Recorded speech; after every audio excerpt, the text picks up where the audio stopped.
আজিৰ বিশেষ দিনটোৰ সকলোলৈ শুভকামনা জনাই মই মোৰ এটি স্বৰচিত কবিতা পাঠ কৰিবলৈ আগবাঢ়িছো। কবিতাৰ শিৰোনাম এপাহ তেজ ৰঙা গোলাপ।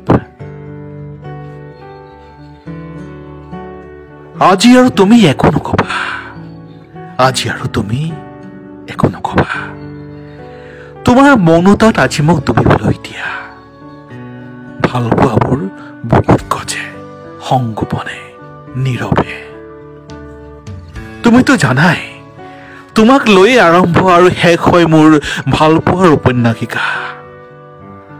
ভাল পাওঁ বহুত তোমাক, কেতিয়াবা ভাবো চিঞৰি কম, কাৰণ তাতো যে আছে অযুত মাদকতা। সেয়ে হয়তো আজি বেছি তেজাল হৈ পৰিছে মোৰ কলিজাৰ ৰক্ত কণিকা এপাহ তেজ ৰঙা গোলাপৰ ৰূপত, এপাহ তেজ ৰঙা গোলাপৰ ৰূপত, এপাহ তেজ ৰঙা গোলাপৰ ৰূপত।